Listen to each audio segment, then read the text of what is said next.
All right. Well, thank you all for making the time today. We are going to go ahead and get started. We have got Rashelle Tanner, who I have had the great pleasure of getting to know in this role and just really enjoy talking with. So thank you so much, Rashelle, for taking the time today. I know that you are busy in life and work, and I really appreciate you being here. Great. It's happy to be. I'm happy to be here. Thanks for asking. Yeah, lots of exciting changes in your world, and I'm excited to dig into all of them. So we will not no spoiler alerts here, or spoilers, I suppose. So thank you all. We've got a few folks who are logged in, and we are going to chat corporate compliance today. So just as a kind of quick introduction, my name is Kelly Rodriguez Curry. I am the Director of International and Graduate Studies here at Seattle University School of Law.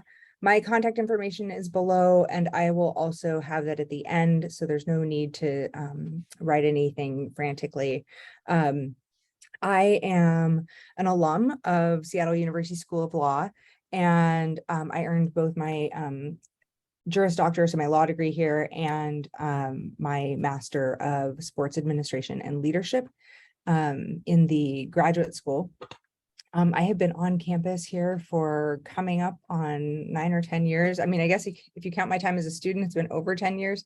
I just love everything that we do here. I love the way that we teach. I love the faculty and the students and the community. So I literally walked in the doors as a student and I haven't left. So I don't know what that says about me, but I just, I've been so happy to be able to be on campus here for as long as I have. And Rochelle, if you could take a minute and tell us a little bit about yourself, that would be great. Okay, great. Well, I am also a graduate of Seattle University Law School. And again, happy to be here. I work in the compliance and ethics space, which is why you're talking to me.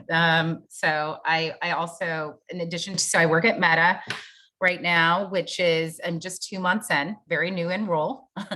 And prior to that, I was at Microsoft for almost 6 years.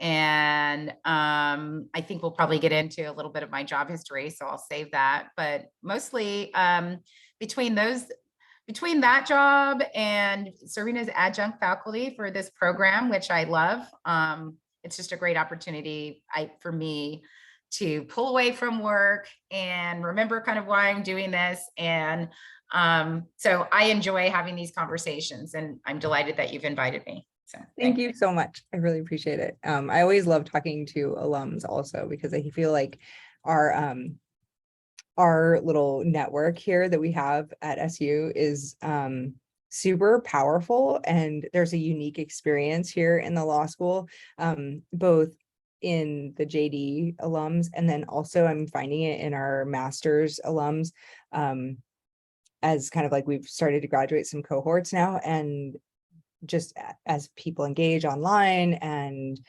it's really, really fun to watch. So it's always fun to engage with alums.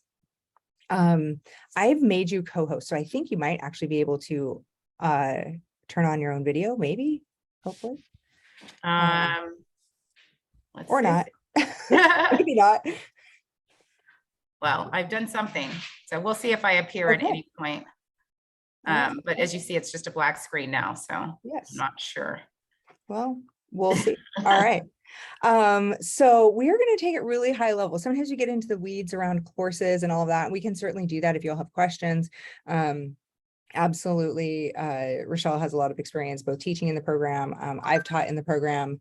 But so we can certainly answer those questions for folks if you have them. But I would love to hear a little bit about your kind of trajectory from law school into compliance. And I ask specifically because I think both of us have kind of been in and around compliance long enough to have seen the industry change. And I hear so many times from prospective students and from our students wondering, like, well, do I need a JD, right? Because so many people in this space have a JD. And what does that look like to be in compliance if I don't, what does it mean to be a compliance officer versus a compliance leader versus just having legal training in the compliance space. So if you could just speak to kind of your story and how you got there, that would be great. Okay, great. Yeah. So one, I'll start by saying my current role that I'm in right now at Meta, which is Facebook and Instagram, WhatsApp, that whole suite. A JD is not required.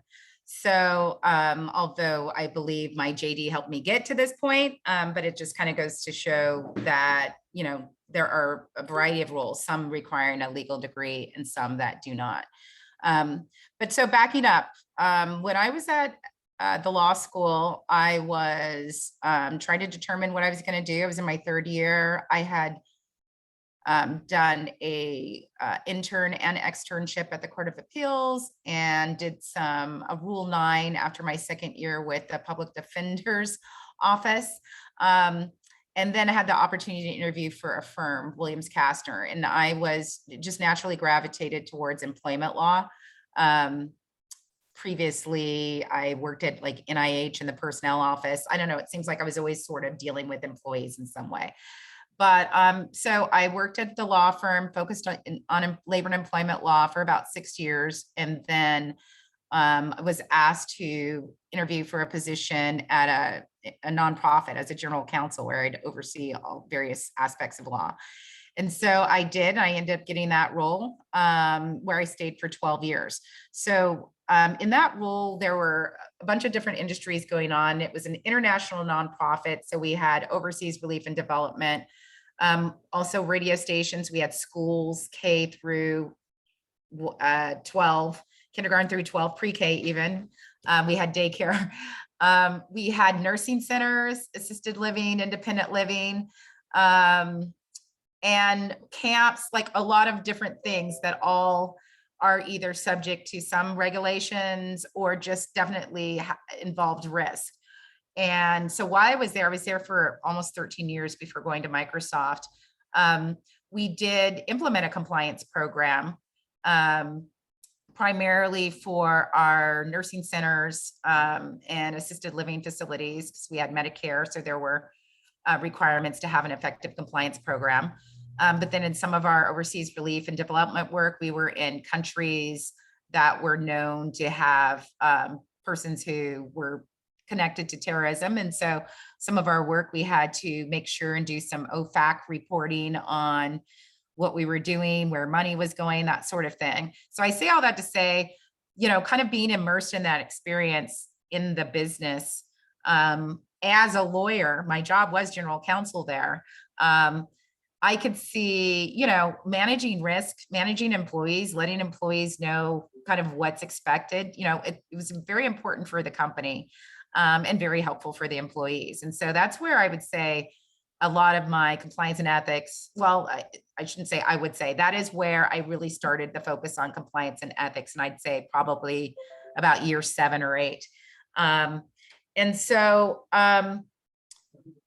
so that journey took me to, really form an opinion about compliance and ethics. And again, I thought of it more as in my role as a lawyer. Like compliance and ethics to me was something to help my job as a lawyer. So it's sort of like, I've said it every time somebody's asked me, I see it as proactive risk management.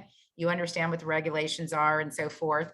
But in any event, while there, I started focusing on how do we educate. We had 2,000 employees and they were primarily in the US, but we did have them all over in different countries as well. And so my legal team and I started getting into the learning space that way. We'd had no budget. So we created these stories based on what we knew to be true, working in legal, working closely with HR, and me being a senior leader, really kind of understanding the issues that were facing the company. We were able to kind of create these stories based on what kind of happens in real life, really to get information to people about really what they should be, how they should be thinking, how they can comply with regulations. And then of course, to be able to demonstrate, which I think is secondary, but it's very important to all companies, that we have an effective compliance program should something go wrong, that we did try, that we weren't ignoring our obligations. And so it was really kind of through that experience and implementing that program, creating learning that was really values-based. We can talk more about that later, but you know, my team and I were finding that's not that we didn't love all the legal work and the litigation or whatever was going, but we really enjoyed creating learning in this space and making employees aware. And so from there, after a while, I did get a call from Microsoft, which is pretty awesome, at the right time. And so I decided to take that position. It was it was primarily focused on learning and development in the compliance space, our Microsoft standards of business conduct, primarily, but other anti-corruption type learning that fits within compliance, of course. And then, you know, after 6 years, I've now joined Meta doing really very similar work. Again, I'm new, but I'm leading a larger team of really passionate compliance and ethics professionals, again, in the learning and culture space. That's So that's awesome. Yeah. it's high level journey. No, I mean, it's amazing. Like I think about when I'm chatting with students and prospective students and trying to explain what it means to be in compliance and a compliance professional. You know, 20 years ago when I started my career in business, I mean, it's been more than that if I'm being honest with myself, but it's, you know, there wasn't the phrase, there you are. It worked. Hello. Oh my gosh, Take my it's so lovely to glasses off. see you. I know, I wish I could do that. Too many, you know, 2 years without like people, and I've been on a camera and Yes. my I eyes can't can't see handle anything, it. but yeah. Speaking of compliance, right? But, you know, we used to call these folks like, you know, HR people, right? They were our human resources professionals. They were our networking folks. They were our finance people, our controllers, right? And they all still have these titles. We also have these job functions. But I think as litigation has changed, right? And as the lawyers in the room who were, I mean, lawyers are happy to be proactive, but I think historically lawyers have been reactive, you know, approaching things from a litigation standpoint. It's been really cool to watch this shift, right? As business professionals are like, well, how do we mitigate the risk on the front end? And how do we take these proactive approaches so that we can mitigate the reactives, right? So we have fewer, so we have to be less reactive on the back end, right? We're responding to fewer lawsuits, fewer issues, workman's comp, right? All of these other issues that come up when you are not compliant, when you have risk out there. And that bridge between the business process and the legal components is just fascinating to me. I love it. So it's really cool to hear kind of your journey through that same sort of space in a different way. Yeah. Thanks for sharing. Yeah, absolutely. You know, that's interesting because I'm thinking when I started practicing labor and employment, I don't think I ever heard the term compliance, and Right. certainly not as a discipline or a profession. So it's kind of, you're taking me back through that journey. And you know, and you're right, like there often was an HR function or a legal function that did whatever it did. But as the world turns and continues, especially, you know, of course, I'm working in the tech space now where we're at the cutting edge of every new thing. Understanding what the regulations are for a company is like super critical. Finding ways to get employees to understand how to comply. You know, these are very complex. Right. Well, and you know, take healthcare, take any industry. Anything. It's not, For it's sure. not special for tech. But I kind of always seen the compliance and ethics role is like, I picture like a cape on people. I feel like they're the guardians of the company, right? The people that care, they want to help the company get it right. And so, you know, one of the things that when I was doing my early, I guess, training or learning as I was, you know, getting up to speed with compliance and ethics, I was at, some talk and I was listening to someone say that, when you think about compliance and ethics and reaching the employees and so forth, like most employees show up wanting to do the right thing, right? They just want to do Right. their job and they want to know what the rules are, what they shouldn't do, what to avoid. You know, Historically, compliance and ethics could have been, kind of like an eye roller. Oh, here comes compliance again, telling Yeah. us what we Hmm. can do and not do. But it's really much more, I think more and more corporations, companies, they see the value in what you can do when you have a compliant workforce, or at least employees that are properly aware of, Hmm. kind of where the parameters are. Like I said, that's what most people want. There's people that show up like with a mindset to cheat or do something wrong. You're kind of not going to be able to change their minds if that's in them, but you can Hmm. set up controls and awareness and a culture that weeds that out or says, oh, no, that's not us. And so I Right. feel like, there's a broad way to look at compliance ethics besides, okay, these are the rules. We've got to make sure everybody follows these rules, and that's sort of like by taking a step back and thinking about the company that you're at. What are the values of this company? What makes it work? And how can Mhm. we appeal to everybody, like to protect the company by getting the law things right? Right. Well, and I know we're like going off script, but I like going off script. So I this is why I don't write a script. Um, I think when you have parameters, right, you think of it kind of like a I've got two children, and so I liken a lot of things to parenthood, right? When you give your kids like parameters, but you say to them, but you can do kind of whatever you want, like here's your boundaries, but anything's on the table within the space. When you can do that in any sort of organization, you get to have a lot of fun. And when your employees, whatever it is you're doing, right? So I grew up in the .com world, and compliance was just becoming a thing. And I also started my career in business in human resources, and so we were putting in a lot of processes, a lot of procedures, and there was not even half of the regulations in .com that there are now. But do we call it .com? I guess it's just business now. I um, don't think so anymore. I don't think so. And so we were just starting to implement all of these policies and procedures. But what was so fun was you could really do anything once people knew where the parameters are. Anything in the middle was free game. And man, it was so much fun. We really got to build and create, and when you know what the regulations are and you're not constantly worried about running up against them and where is the line, and am I going to step over it, like when you know where that line is and you have folks in your org who are really adept at helping you navigate that, and finding solutions, it can be really fun. It can be. I think, I tend to think people have the most fun if they're in roles that they naturally love or suit them.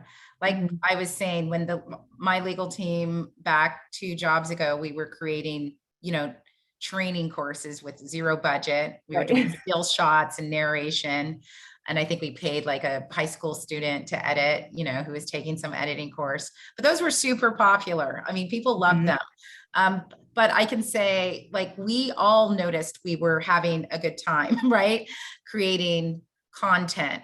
And so when you look at the compliance and ethics space, I mean, there's a vast amount of roles. There's like an auditor, that's a different brain set. That's somebody who's checking the T's, crossing the I's, making sure. It's a very important role, but that I wouldn't say that's the most creative role, or it Sure. shouldn't be. Right. And then there's like learning, creating learning, Mhm. culture, awareness. There is really the gamut. There's like roles for everybody, depending Right. on what brings them joy. Yeah. Um, I once read an article that said, seek bliss in your work. It changed my life. It was like my first year of practicing law. And I was kind of like thinking, oh my gosh, this is ridiculous. I'm tired. But I came across this article that said, seek bliss in your work. And there was packaging around that, but in my mind, back to, again, your fun that you're talking about, it made me approach work differently and think about those things that truly brought me joy. Um, because those are the things that they bring me joy because I like them. I like them, so I spend time there. I spend time there, so I become good at it. Right. And it's just a good experience. But yeah. So I often ask or get questions from students about like, well, what is corporate compliance, right? Like it's easy to kind of package up and have an idea of like what it means to be compliant in healthcare field or finance or data. Corporate's a little bit more amorphous. What does that look like in your world? Yeah, I would say my last couple of worlds, um, there's a spectrum of issues that you can run up against from. So there's anti-corruption. So that's a big one in a lot of corporations in terms of how do you deal with government officials? It's like, we don't want to do anything that looks like we're bribing anybody, they're highly regulated that way. Competition, especially in the tech world, there's a lot Oh of yeah, companies around that do similar things. Are we competing fairly, not cheating there, doing that correctly? Privacy is huge all over the board now. for Security is sure. huge. But so when you look at corporate compliance, it's sort of looking at the suite of issues. Mhm. Sometimes a corporation's under some sort of monitoring or auditing from the FTC or somebody who's specifically said, this is your issue and you've got to do this type of training for the next however many years. So sometimes you're really responding directly to somebody who's monitoring what you're doing as a corporation. Other times, again, you're just assessing every year, what are the risks, what could get the company in trouble, what could give it negative PR, what could Yeah, hamper business, what could lead to litigation. And you're just trying to I guess, get in front of all of that and run your company very well so that employees know primarily how to speak up if they see a concern. And everybody's equipped to then respond when employees speak right, up and do, right. again. So I hope No, that I answers mean, I your think you question. touched on something. The PR component is something I was chatting with my students about recently. And I think that, sometimes when we think about compliance, obviously we think about the legal component. We often think about the business component. We often think about the ethical component. And sometimes folks, and I think increasingly in this world of social media and 24-hour news cycle, we think about the PR component, but sometimes the PR folks are disconnected from the business folks or disconnected from the legal folks, right? And increasingly, I think that the compliance folks are the ones who are kind of like in touch with all of those people in a way that few others in the org are. And they can really serve a vital role in connecting those people proactively, right? Around simple things, right? Things like, well, there's a court case, and how are we going to think about that? Like, corporations are having to make decisions around what are they going to provide for healthcare? How are they going to message that? What does that do to any investments, right? How are their employees going to respond to that, right? And that's not necessarily specifically a compliance issue, but it's an ethical issue. It's a business concern. It's a legal concern, right? All of these other things that kind of come together. And absolutely, it's a PR issue, right? And so if you can get ahead of that by a few months, it can buy you some time in a really good way, right? To just be ahead of that. Yeah, I mean, I think you're touching upon like really the complexities of compliance and ethics. It's not in it, it's not itself alone. It does interact with legal, it does interact with PR, it does interact with business. And so, especially when you're in large companies with a lot of priorities, like who says that, I'm making this up, but who says the legal lawsuit is more important than the PR hit you're going to take, or the, you know, how do you get to make those decisions about Right. what's driving? And honestly, that's why I love compliance, because it's, to me, it feels like a North Star. I know it Mhm. a couple of companies ago where I would interact directly with the CEO pretty regularly. When something popped up, I'd be like, okay, this is going on. We can do this, or we can do that, Mhm. and, we'd be okay. But, his response was always like, just do the right thing, which Yeah, could be vague to some people. I knew what he meant. right. And so it's sort of like, when you are at a place where there's integrity, you can feel good about where you work. Um, but it's also like a North Star when you are having all these competing decisions to make. What's, should we do this? Should we go left? Should we go right? Sort of being grounded in, okay, this is our culture. Right. These are our values. This is what the regulation says, all of those kind of like guideposts. Mhm. They help, again, as a company, you make the right decisions. Again, sometimes you're just forced to, depending on what the issue is Sure. and how you're regulated. But in between those times, it's again sort of a if you can get it right, it's sort of this, it's part of the values of the company to, care about, say, integrity and doing the right thing, which is, depending on the company, it can look all kinds of different. Totally. Yeah. No, Uh, you're so right. Yeah. but think about like a healthcare facility. I mean, we know what that looks like. Care for these patients, and do it right and be honest, and what have you. I mean, a lot more complex things than that. But yeah, to me, any compliance professional um, is well suited to do well if they really know and understand their business. I think that's Right. super critical to have a good sense of the business. What are the business priorities? What's important to the CEO. I mean, sometimes looking at the values is very, telling. Either there's something in there or Right. there's not. What does that mean? And then, using the roles to influence, good sound decision making and educate, the corporation. Again, I feel like it's me aside, but people have these capes on because they're like the guardians. They're the superheroes. That's how Yeah. I like to think of them.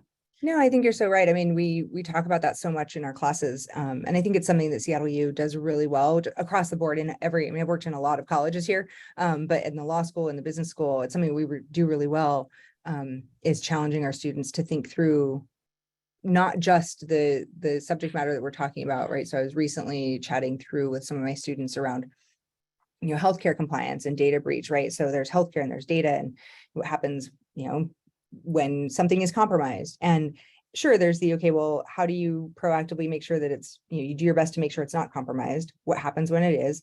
And then it's all the, how do you communicate it? When do you communicate it? Who do you communicate it to? And those are all of those decisions you're talking about, right? What are the values of the company? What is the right thing depends so much on who is making, who is in the company, who's making those decisions. And if you don't have those guideposts well defined well before these issues come up, it's a struggle sometimes.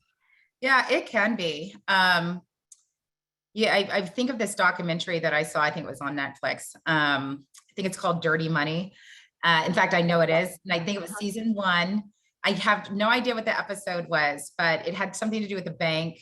And somewhere like midway in the episode, you meet this employee who was a compliance professional who was all excited. I think he wanted to be FBI or whatever, didn't make it, but he was going to have this compliance role. But he shows up and he immediately sees like everything. Nobody's interested in compliance and ethics, right? Even the people, like his role was almost like just for show. And so I just point that out because there's also like, you can go to a place that's a well-oiled machine with everything working well. Or you can go to a place where maybe you can add value. It can be very frustrating depending on the type of person you are. Like, but leadership is pretty important, pretty key. But even, despite whatever your leadership is doing, again, as a compliance professional, there is a job to do. And I think of, again, I think of the employee. As I mentioned, I started sort of in employment law. I've sort of always been circling around the employees. And thinking about what type of place they want to work and how they want to be communicated to. But again, how they want to show up, like how can we up level sort of the mindset about how to perform the job in a way that really honors like the integrity and trust that, is required based on the industry. No, And yeah, so, that makes so much sense. yeah. I do love that series too. I think it's been a while. Yeah. What does a day in your world in corporate compliance look like?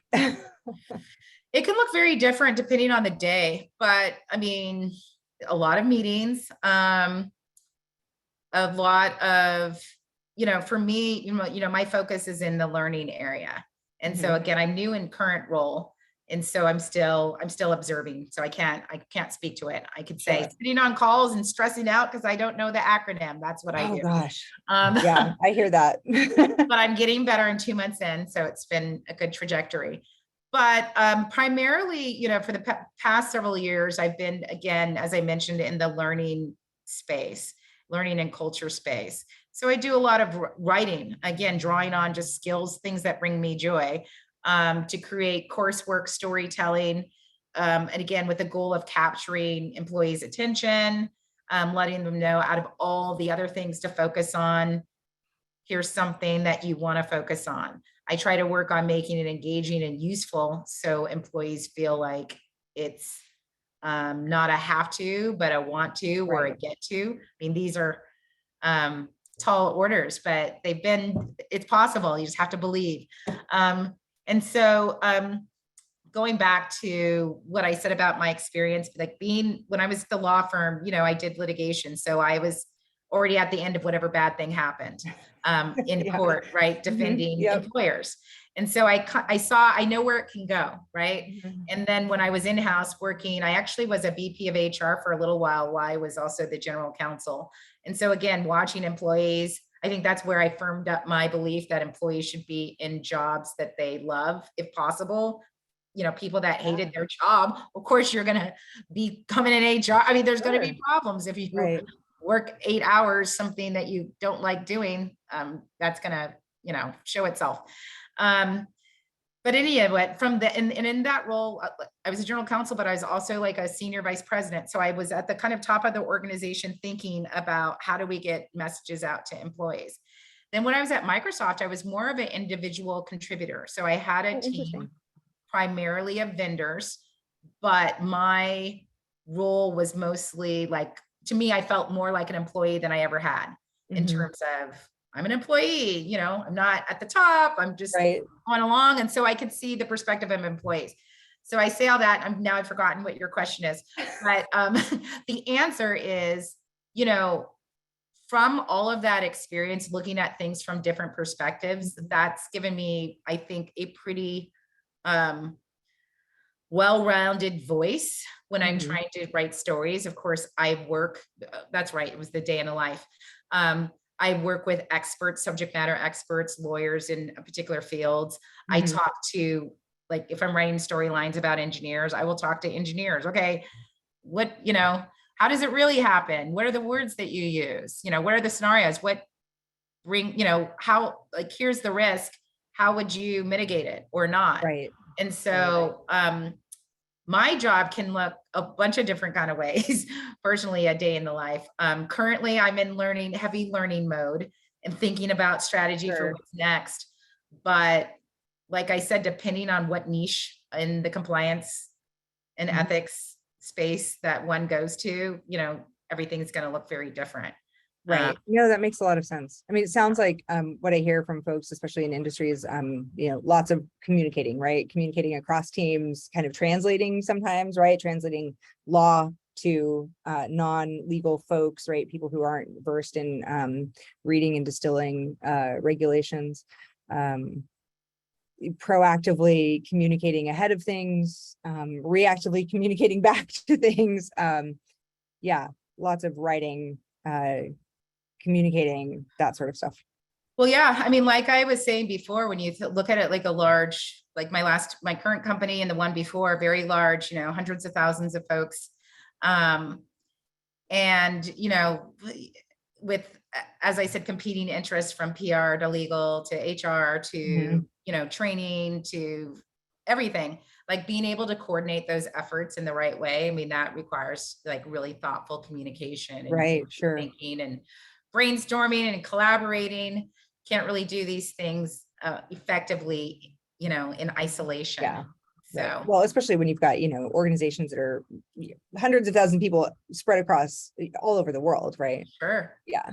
Yeah. Um, I am also, I mean, we've touched on this a few times, so I don't know if maybe there's other things that you want to add, but I think that when folks think about corporate compliance or compliance in general, people and culture is not the first things they jump to, right? Yeah.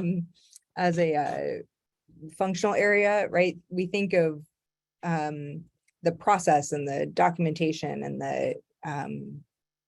I think people do think of the individual contributor kind of siloed away doing their work and not the overarching communicator.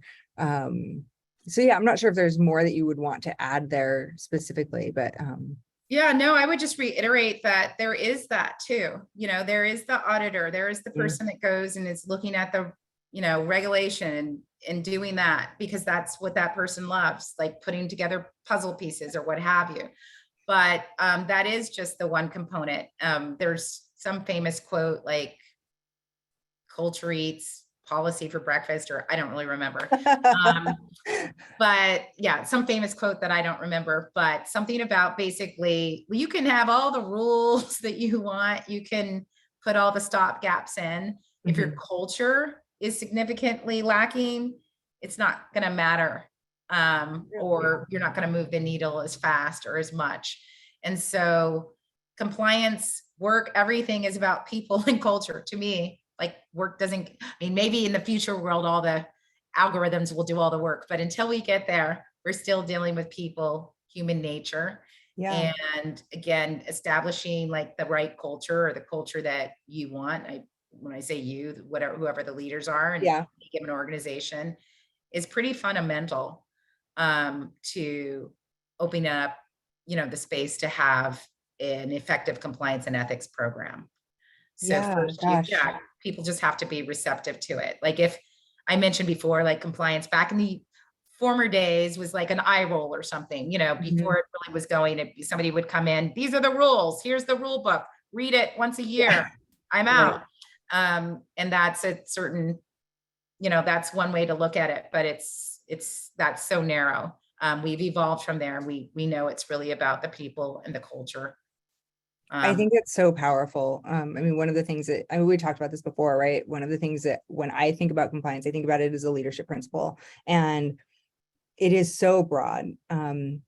Not just from a people culture, like if it is not infused in every aspect of what you're doing, then it does become this checkbox that you do once a day or once a year or whatever.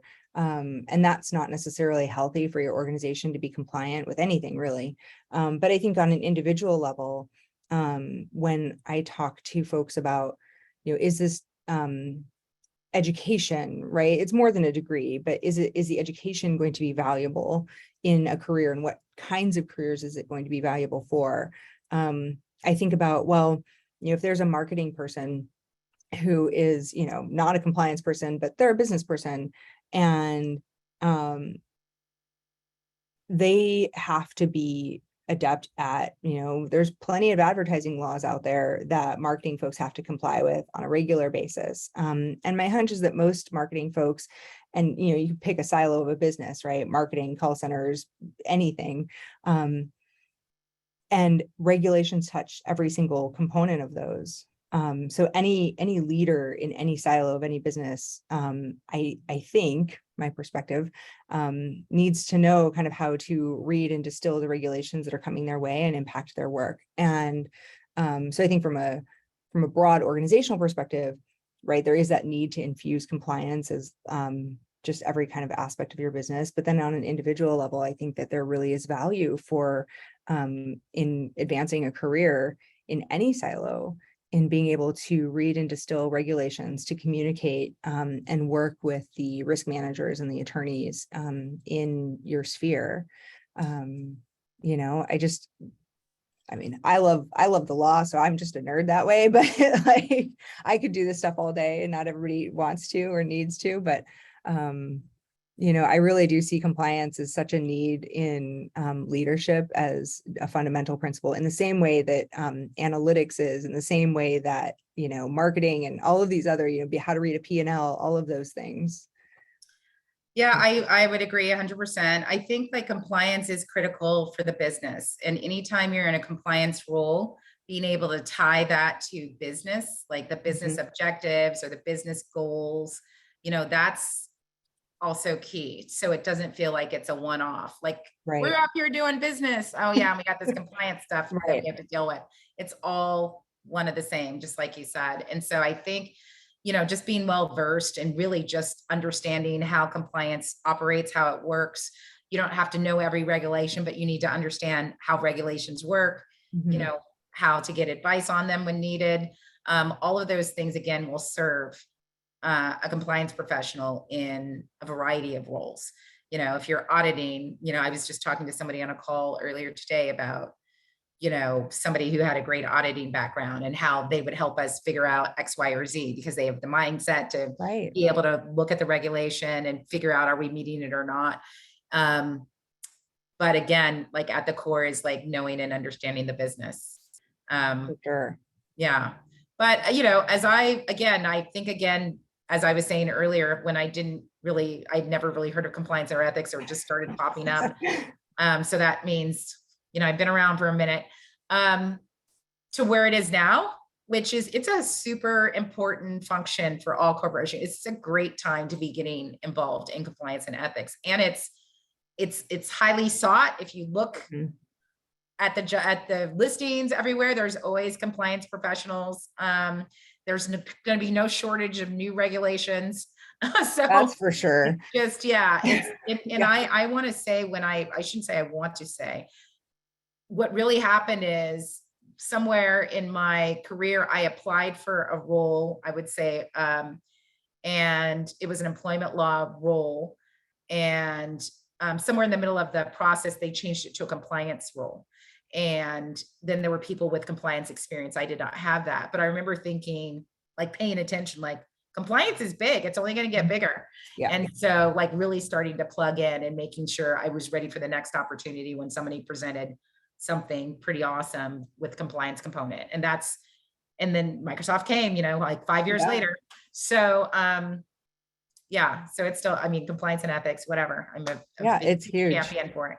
Absolutely. Well, thank you so much for your time. I mean, I've got a couple of other, you know, some details about the program and stuff. If folks have questions, certainly if you all have anything that you want to ask, feel free to put in the chat or raise your hand. And we've got a few more minutes with Rochelle. I know that you've got, I'm sure, meetings and everything to get back to, I but have meetings. I'll hang out in case there are any yeah, questions. So we really appreciate your time though. Thank you so much. absolutely. Um,